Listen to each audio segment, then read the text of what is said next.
Hello, everyone, and thank you so much for joining me for a Daily Spark TV. You guys know who I am. I'm Dr. Angela Butts Chester, and you know what I like to do on my show? Say it with me. I want to enlighten, inspire, and empower you to become your best self. Now, scripture reminds us that the tongue is a small thing that makes grand speeches, but a tiny spark can set a great forest on fire. And that's what we want to do today. We want to get you fired up about my guest. We'll be spending time today with Janie Jurkovich, and we'll be talking about her book, The New I Am Document, Volume 1. So go on, get comfy, get cozy, get your coffee or get your tea, because we're about to get started. Hello, hello. Thank you so much for joining me here on Daily Spark TV. Hi, I'm really glad to be here. Thank you, Dr. Angela.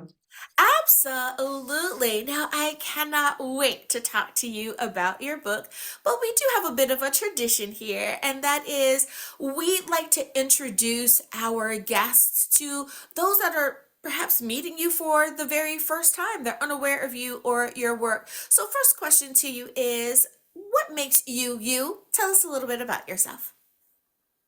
Okay, well, I go by Janie J because that's a little bit easier for most people to pronounce. When I was 60 years old, I had a life-changing event. My former husband unexpectedly left, and I wasn't happy in my life, and I knew I didn't want to live the rest of it like that. So I set about on a mission, and that mission led me to eventually quit my job, start writing books, and then realize that I had spiritual gift, which is being able to connect with beings in other realms. And so then I started transcribing messages from them with the mission in mind to help uplift the humanity of everyone. Mhm, So it's mhm. quite a shift. Oh my goodness. Yes, but you never know what God has in store for you. So I love that you were obedient, if you will, to that calling to do this new thing for your life. How exciting. Now, being an author, is that something that you've always wanted to do, or did you find that this was one of the best ways to share your newfound gifts with the world? No, I did not intend to be an author. I did study English and really liked it in high school and college, but I went on to do a bunch of other things to dealing with construction, property management, and real estate. Um, but when I decided to change my life, I started hearing voices and I didn't know what it was. And the voices told me that I needed to write books. And at first, I thought it was just the first three books I wrote, which were to encourage women, who felt stuck older in their and they wanted to change their life. And then I was told that I needed to transcribe 3 volumes of a book from Ascended Masters about why we're here and the messages. So that's why I pivoted. I wouldn't have done it. And actually, I wouldn't have done it so quickly, except for they gave me deadlines. So that was a good thing. Oh my goodness. I can only imagine, having that understanding and like, wow, this is a task. This is an undertaking. Let's make sure we make this happen. Oh, I am so encouraged by your willingness to do so many times. What I mean is so many times God gives us a vision for our lives. He gives us a task to do within our lifetimes, and people slow walk that dream, or they slow walk the vision that they are given because they are uncertain or they don't know how to begin. But it sounds like you were willing to just tap in, listen, do what you were supposed to do, and make it happen. And look, now you are sharing this book with the world. I love that.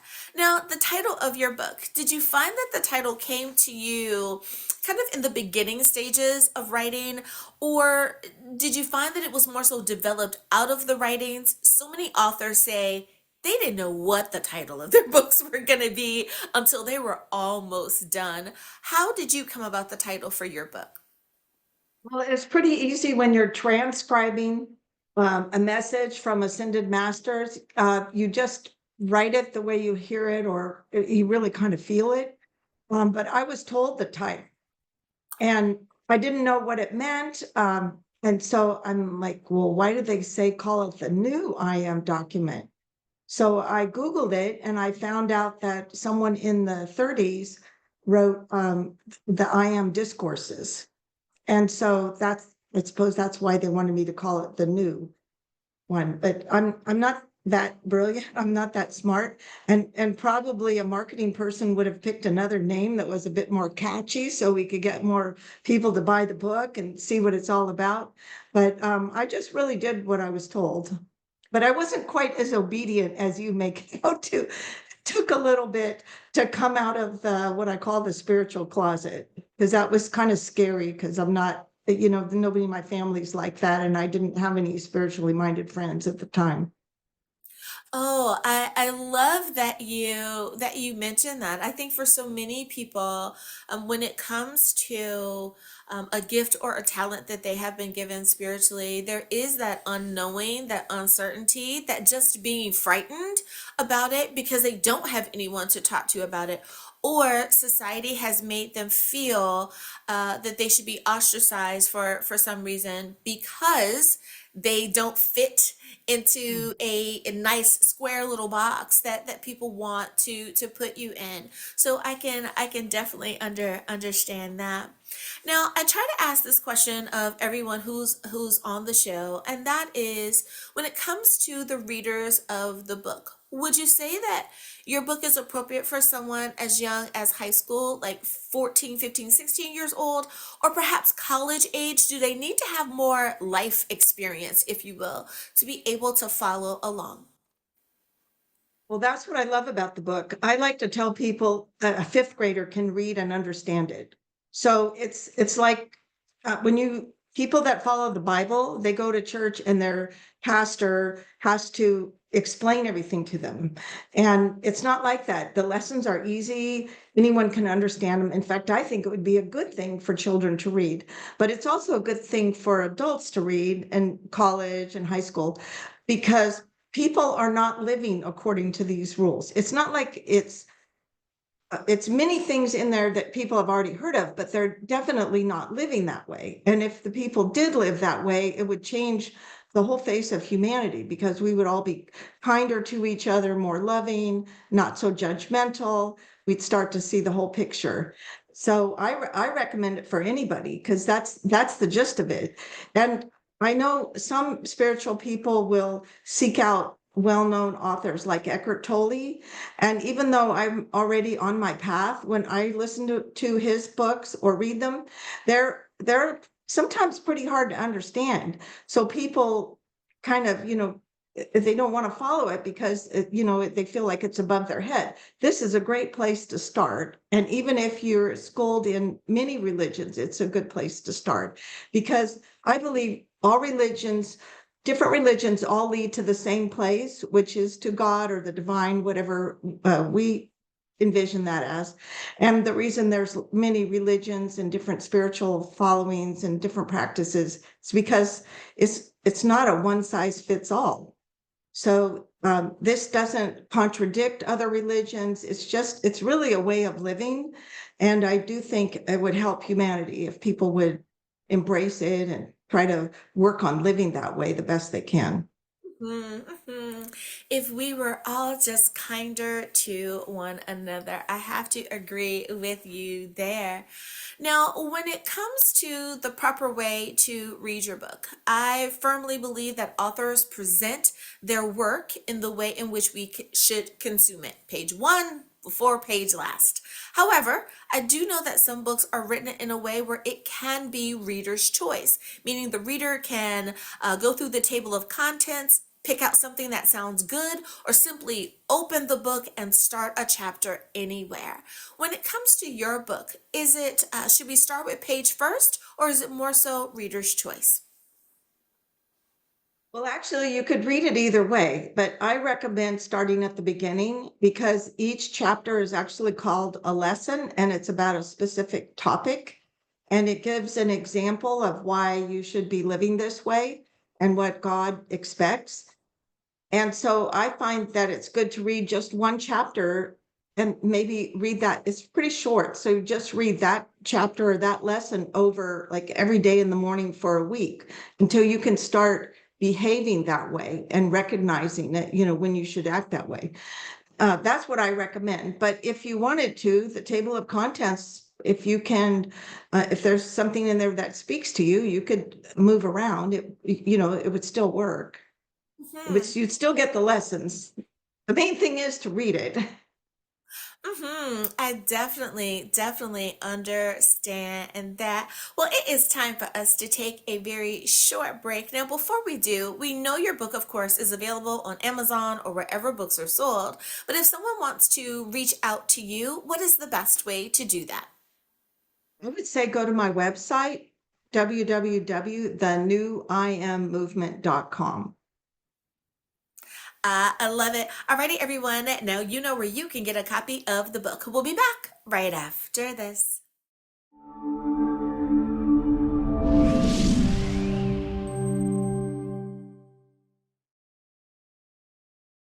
Hi, do you have something to share? Be a guest. Want to sponsor an episode? Visit drangela.chester.com. Thanks again for watching Daily Spark TV.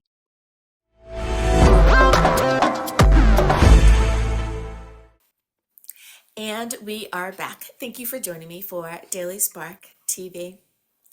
Now, I love again that you are walking in this new sense of self. And we kind of touched on it a little bit in the first segment, and that is many times people are given a spiritual gifting and they're not sure what to do with it. What does this mean? And it can be a little scary, or at least a little shaky at times until you really understand what's going on.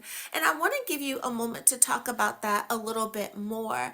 How did you come to the realization that this is a spiritual gift that you have, and that you wanted to be able to walk in this and really share this gifting with the world?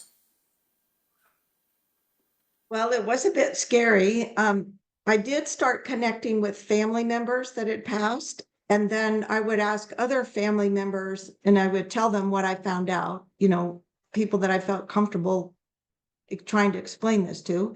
And I found out that they would confirm information that I didn't know or had no way of knowing. So that was pretty enlightening. And then also, I took a trip to Egypt and I kind of wanted to test it out. So I would spend time at various religious sites and could try to connect to the leaders that had passed. And I got some pretty interesting information. And I do remember one thing vividly is when I went to one of Ramesses' um, big, big designs. Oh my gosh, they're just humongous. And I could hear and feel the slaves talking to me about building it. And it was so painful. It hurt me to hear them moaning and saying how much it hurt and it was so much work and it was so tedious. And I was like blown away because I had not asked to connect to them. Usually I asked to connect. It was like an unsolicited call. And and I was taken aback and I didn't really know what to say, but I just said, well, they're really beautiful and they're still here. So we really appreciate it. But it didn't seem sufficient because they had so much pain. But I did find places like that. And I've traveled extensively and listened to the people. Like when I went to Ephesus, I talked to Mary. That's Mary's last home, and actually had some time there with the holy water, and I could hear her speaking to me, and she was telling me to get busy on my mission. So it's things like that, and honestly, I tell people I can't make this stuff up. But when I've connected for other people that want to know about their family members, it brings some closure. So they find out reasons why things happened the way they did in their family. And it's not like they can change it, but they have a much better sense of understanding and peace. And I think that, like you said, that having that closure, having that peace, oh my goodness, can be so wonderful, especially for folks that were wondering, did my loved one know that I loved them, or that I cared, or that I wanted to be there, or that I tried my best, or that I kept my promise to them, or, just having, I'm sorry I wasn't able to say goodbye. The things that people carry around with them that are just such big burdens that many times they don't even articulate that to family members or friends. So to get that reassurance from you, I'm sure is just life changing for them. Now, when it comes to the lessons that we've learned, I think that those of us that are in ministry, however that looks, however that gifting has been given to us, we do what we do because we love doing what we do. And as much as we may assist others or minister to others, we're also gathering information, wisdom, and lessons along the way as well. Are there any particular lessons or bits of wisdom that you have gathered either in your travelings, assisting others, or just those God downloads, as I like to call them, that you've received that have really been life changing for you? Yes, one of them involves love, about how we all need love to survive, and that's in the book. And also, I know that from personal experience, from connecting to someone that passed on. And of course, I used to volunteer at an orphanage, so I learned about failure to thrive. So we would take turns holding babies, because I'd heard that if they don't feel loved and held and stuff, that they would actually die. They would fail to thrive. But I never imagined that that was the same for adults. So adults can actually die, choose to no longer be here if they feel unloved and that nobody cares about them. So that was really eye-opening. So the lesson to me is, like, if you have a friend or an acquaintance that's lonely, include them for the holidays, include them on outings, and check in with them a little bit, show that you care about them, because it really goes a long way. The other thing is about being judgmental. Now, that's a theme that runs through this book big time, about judging is reserved for God. And for me, that was life changing, because not only did I learn that people will actually die if they have uh, like two or more people that are close to them that are constantly judging them and criticizing them, they will just check out because it's too much. They'll go to drugs, they'll go to alcohol, they'll figure out a way to leave. And that's really sad. But the thing I liked about learning about not being judgmental is because as humans, we are brought up, our parents are judging us from when we're children, and we go to be in high school and so forth, and we're judging our classmates, and then we go on to be adults and we're like judging everybody. But it's learned behavior. So first of all, you have to learn to quit doing it. But the thing I liked about it was, oh my gosh, first of all, I don't have to waste my time judging somebody else and deciding whether or not I think they're doing the right thing. It's like, it's none of my business. And I'll just concentrate on me. And then also, I don't have to worry about listening to other people judge me, because I think being a spirit medium, that's one thing you have to grow out of, that caring what other people think about you, to be able to come out of the closet. And I think that I wish I would have learned that when I was much younger, not just because I'm a spirit medium, but because I wanted to do non-traditional type jobs, like be in commercial real estate or be in construction. And it's hard when society is pushing against that. So the sooner you learn on your journey not to care about what other people think about you, you can go and be authentic, and you'll suffer the consequences, but at least there's your choices. It's worse to do what society tells you and then you don't like the results. I'd rather uh, you know have my make my own selection and then live with the consequences. Mm-hmm, mm-hmm. Oh my goodness. I love that you have reiterated that whole judgmental thing. Yes, it is 1000% learned behaviors. And you are 100% right that so many times someone can crush the other person's spirit, and there is no comeback from that. So we need to I like to remind people, take time to self-assess. So when you're thinking that someone else is doing something wrong, or someone else is something that you don't approve of, instead of looking outward, let's look inward and make sure that you're doing what you're supposed to be doing. We no one is without fault. No one is perfect. So if we improve ourselves more, then that could make the world a better place. I love that you said that. Now, there may be some folks out there that are non-believers. They're going, I'm not sure about this. I'm not sure about this faith thing. Dr. Angela's always talking about God and how much God loves me, and she interviews folks that have this faith journey that they're on and personal growth. I don't know, ladies. Now, I do want to put my disclaimer in that I always, and my viewers know what I'm going to say. If you want to know how the story ends, you've got to buy the book. Now, with that being said, how do you address that in your book for folks that are just, I don't know? Well, I don't think it matters if you believe me that I downloaded these words of wisdom. I don't think you need to buy into that to be able to appreciate and learn from the book. I would say approach it with an open heart and an open mind and just see what the lessons are. I am sure they will resonate. I mean, unless you're a really terrible person, that's a really long way to go. You're going to realize that this is how you should be treating people. And I wouldn't get hung up in the word God, because you can insert universe, spirit, the God of your understanding, whatever feels right to you. It's just that's a more common term.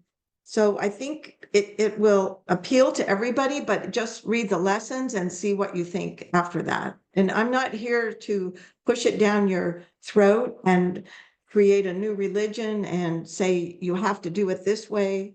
That's actually something I didn't believe as a kid when friends that were of other religions, even adults do it now, where they say, oh no, that can't be right because our religion says it's only this way. Well, there's more than one way to the divine. Just you got to be open.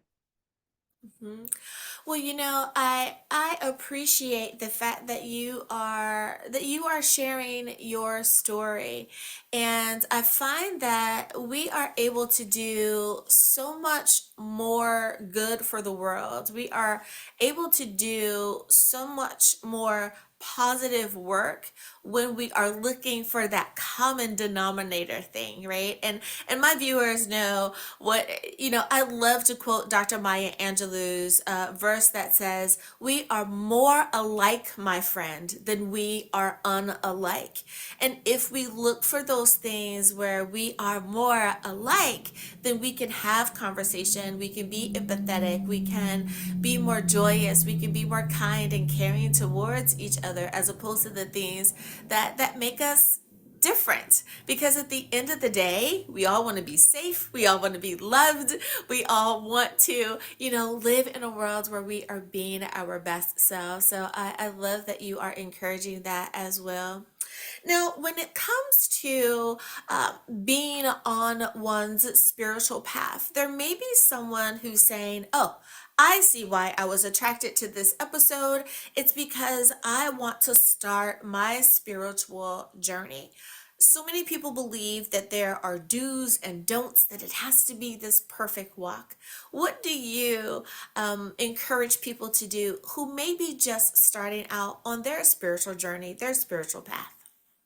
Oh, that's a great question. So that's how it all started for me, is actually learning how to be quiet and calm down and calm my mind. Was I called myself a spiritually starved workaholic. So I never even had a moment to like do something fun for myself. So I would say that's the first thing you need to do, is find a way to calm yourself down, because you can't connect or hear guidance if your mind is still, racing and you're thinking about all the things you have to do. So on my website, there is actually a process called Connect to Transform, and you can, it's free, and you can and you can click on it and sign up, and then we will send you this process. But it has to do with breathing. It's not complicated. I mean, I did it to meditate before I really knew what meditating was. But I tell you what, it will take you so that you can calm down, so you can start living a different type of life. I would say that try that and then adjust it if there's something you want to add to it. The whole thing about different rituals, because since once I was able to do this, I've checked out other people and what they recommend. Some people say, well, you have to have a red candle and you have to have this kind of scent and you have to do this and that. I don't buy into that. Yes, it works or may work. The main thing that I believe is that it has to do with your intentions. So doesn't have to be perfect, but do you want to calm down? Do you want to connect to your higher self? Do you want to connect to a loved one who's passed? Do you want to ask questions of your spirit guides or archangels? What is it you want? And have that intention. And I mean, I've done it before, just be calm like that and say, I'd like to see a past life. And it just starts like a movie. And so you can literally connect to anything and find out whatever it is you want. But the small steps, you got to start with that. And that involves breathing and calming down. So that's why I recommend that Connect to Transform. Oh, I love that. Yes. Calm down, quiet your mind so that you are able to hear. Let the distractions and the chaos go. I couldn't agree with you more. Love it. I love it. Janie, thank you so much for coming on and not only sharing your book with our audience, but just encouraging us to live our best lives and to be the best that we can possibly be. I don't think we can ever be reminded enough to be that type of person. I love it. So we know that your book is available on Amazon or wherever books are sold, but if someone wants to reach out to you, if you could just remind us of that information, what is the best way to do that? My email is janiej@janiej.net. Or I would recommend, if you want to find out more about all this, go to YouTube, Janie J Soul Connector. I love it. Thank you again for being a guest today. Thank you. And viewers, thank you for spending some time with us here today as well. I hope that we have once again enlightened, inspired, and empowered you. As always, may the Lord continue to shine his face upon you. May you receive his grace and his mercy in all that you do. Until next time, everyone, remember that you are blessed in the Lord. Have a great day, everyone. Bye-bye. Welcome to Daily Spark TV. Are you an author with a faith-based book? Be a guest. Serious about your product or service and want to try something new? Sponsor an episode. I see you're ready to get started. So visit drangela.chester.com. Thanks again for watching Daily Spark TV.